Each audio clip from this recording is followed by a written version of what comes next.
Se essa mensagem chegou até você hoje, não foi por acidente.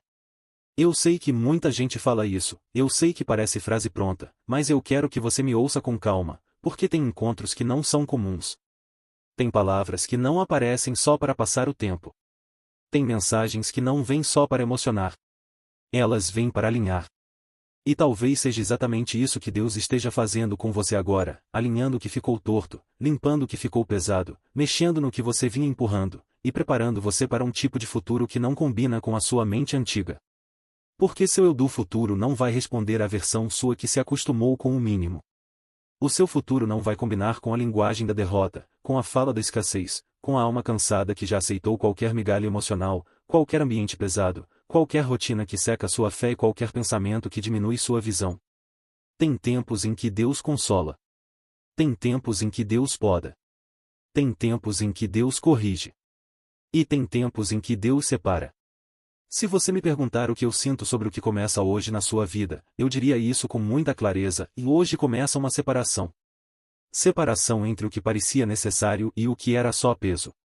Separação entre o que parecia oportunidade e o que era distração. Separação entre o que te deixava ocupado e o que realmente te deixava alinhado. Separação entre a voz de Deus e o barulho da ansiedade. E talvez essa seja a primeira coisa que você precisa entender hoje. Nem tudo que saiu da sua vida foi perda. Nem tudo que atrasou foi castigo.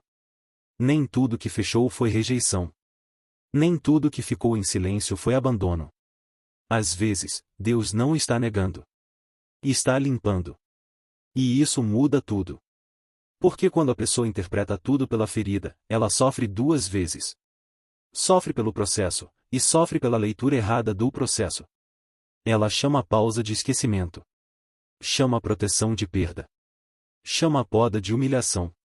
Chama silêncio de ausência. E, sem perceber, começa a lutar contra coisas que estavam tentando salvá-la. É por isso que esse roteiro não começa falando de porta aberta. Começa falando de leitura. Talvez o que Deus mais queira te dar hoje não seja só uma resposta. Talvez seja uma nova forma de enxergar o que Ele já está fazendo. E eu vou te falar uma coisa forte agora, algo que pode ser o elemento surpresa desse vídeo inteiro. O primeiro sinal de que Deus está mudando a sua vida, às vezes, não é uma porta abrindo. É um lugar antigo perdendo sabor. Você começa a não caber mais em certas conversas. Começa a sair de alguns ambientes mais cansado do que entrou. Começa a perceber que algumas companhias não te machucam de forma aberta, mas apagam sua visão. Começa a sentir que certos hábitos já não combinam com o que você está carregando por dentro. E isso não é detalhe. Isso é discernimento nascendo. E quando o discernimento nasce, a vida começa a mudar antes do cenário mudar. Napoleão Hill falava muito sobre isso, mesmo com outra linguagem. Quando ele dizia que aquilo que a mente pode conceber e acreditar pode alcançar, ele estava mostrando uma lei simples, mas muito séria. A vida não começa a responder só ao que você deseja, ela começa a responder ao que você sustenta internamente com constância. Esse é o ponto. Muita gente pede uma coisa e sustenta outra. Pede abundância, mas honra a escassez. Pede paz, mas alimenta a confusão. Pede direção, mas vive ouvindo vozes erradas. Pede um novo tempo, mas fala todos os dias como quem já aceitou o pior. E aí o céu sopra uma direção, mas a mente responde com contradição. Hill viu isso quando estudou pessoas que realmente construíram resultados grandes. Ele percebeu que elas não apenas queriam vencer. Elas sustentavam internamente uma imagem diferente. Falavam de forma diferente. Pensavam de forma diferente. Protegiam o campo mental. Não ficavam fazendo acordo com tudo que enfraquecia sua visão. E eu acho que aqui está uma chave muito forte para o que começa hoje. Seu futuro não vai ser vencido só com esforço. Vai ser vencido com vigilância. Vigilância da mente. Vigilância da boca. Vigilância das alianças. Vigilância do que você tolera. Vigilância do que você chama de normal. Porque muita coisa que parece pequena está te formando. A frase que você repete. A brincadeira com que você se diminui. A forma como você fala de dinheiro. A forma como você fala do seu futuro. A forma como você responde quando algo atrasa. Isso tudo constrói clima. E clima interno decide muita coisa. Provérbios 18:21 diz que a morte e a vida estão no poder da língua. E eu sei que muita gente lê esse versículo só como conselho moral, mas ele é mais profundo do que isso. Ele está falando de direção, de atmosfera, de construção, de campo. O que você fala não é neutro. O que você repete não desaparece no ar. Vai entrando em você. Vai organizando sua visão. Vai treinando sua alma para esperar certa colheita. Quem passa o dia dizendo "para mim é sempre difícil", vai se acostumando com a dificuldade. Quem vive dizendo "eu nunca consigo", vai treinando derrota. Quem fala "não é para mim", vai levantando o muro onde Deus talvez quisesse abrir caminho. E eu sei que isso pode parecer duro. Mas não é acusação, é libertação. Porque, se foi repetição que te trouxe até um lugar de escassez mental, também pode ser repetição limpa que vai te tirar daí.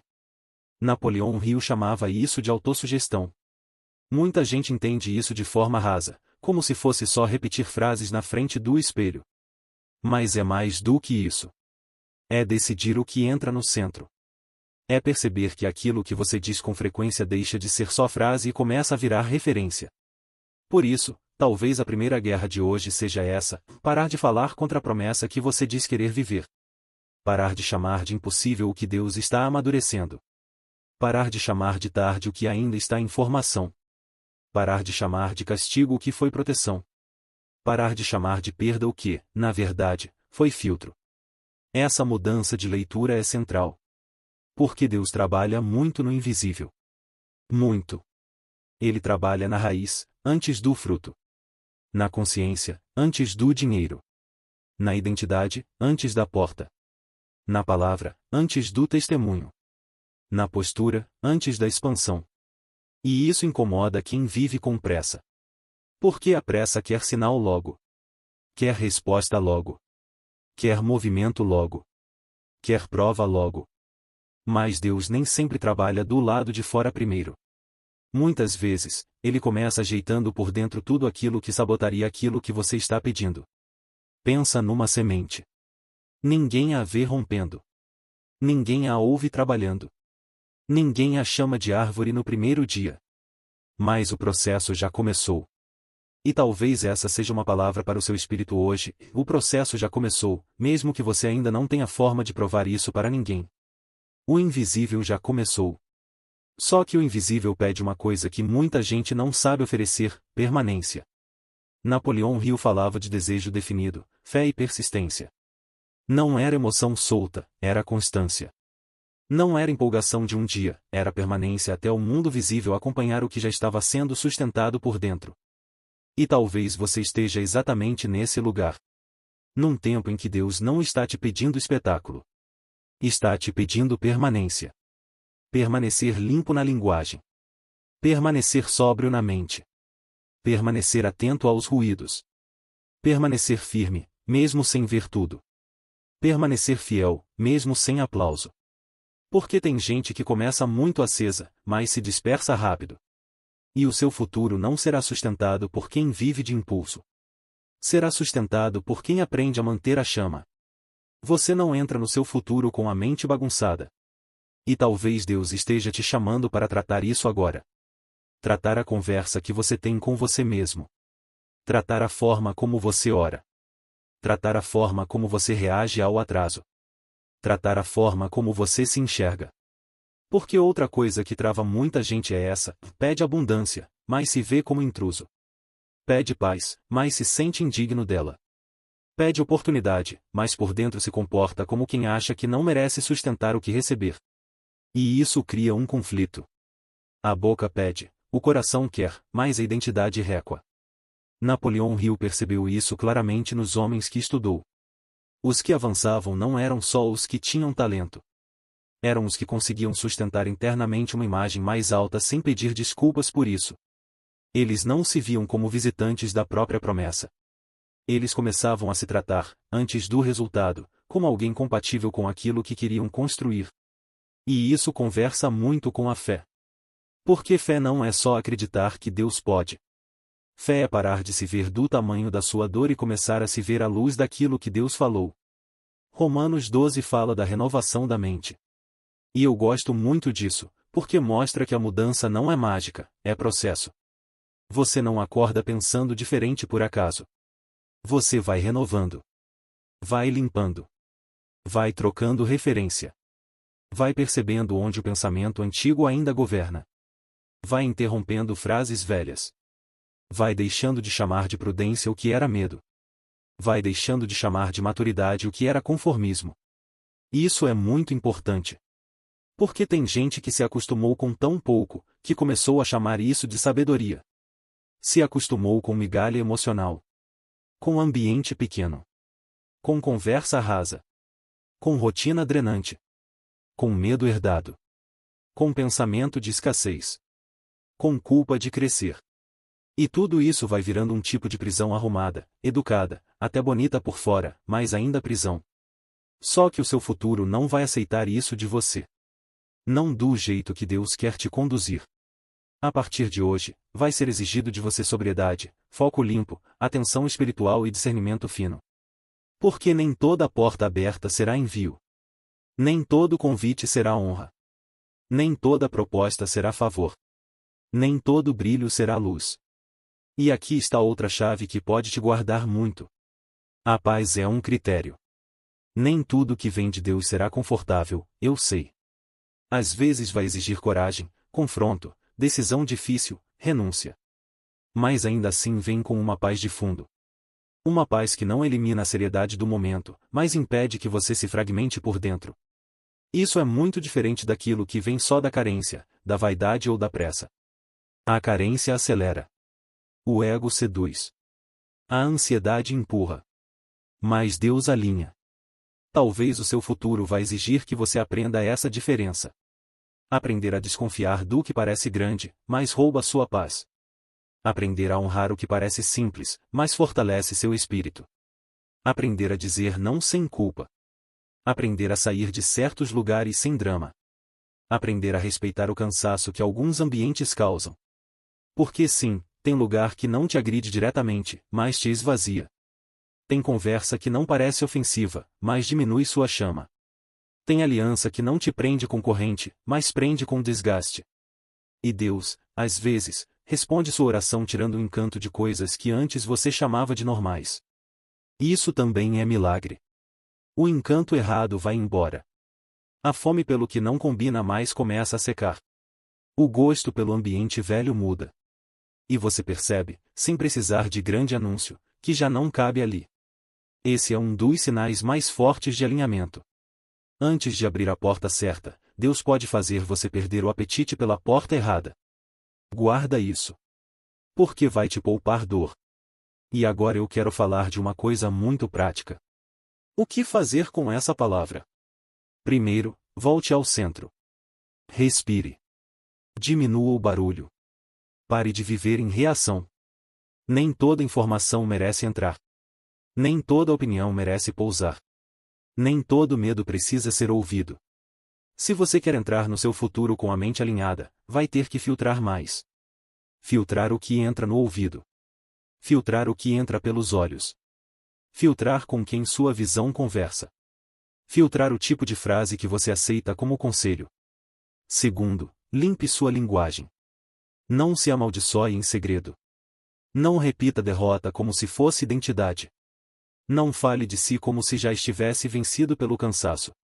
Não diga que está atrasado quando Deus ainda está formando raiz.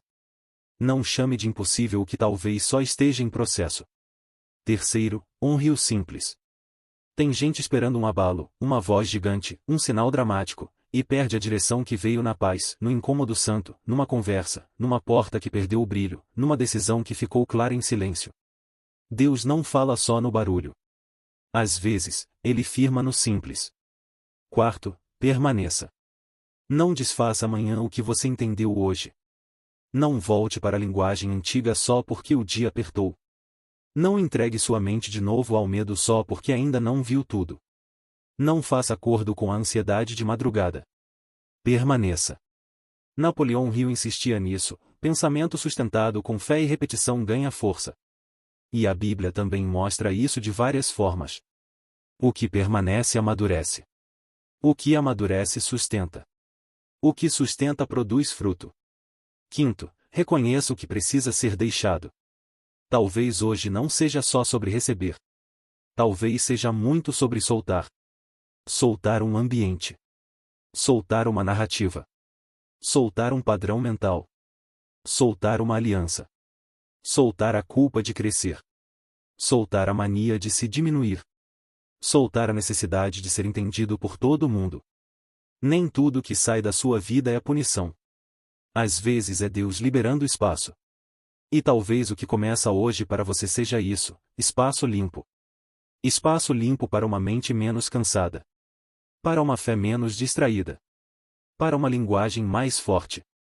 Para uma direção mais clara. Para uma colheita sem ruído.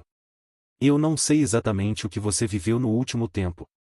Não sei qual foi a perda, a espera, a oração, a dor, o silêncio. Mas eu sei de uma coisa: se essa palavra chegou até você hoje, é porque Deus quer impedir que você entre no seu futuro com a mesma leitura ferida, a mesma linguagem de escassez e a mesma submissão ao medo. Ele quer te reposicionar. Não só para receber, mas para sustentar. Porque receber sem estrutura pesa. Porta sem mente limpa confunde. Crescimento sem identidade sabota. Prosperidade sem paz vira tormento. Mas a bênção do Senhor, como diz Provérbios 10:22, enriquece e não acrescenta dores. E isso precisa voltar para o seu centro. Deus não quer te dar algo que exija que você traia a sua essência.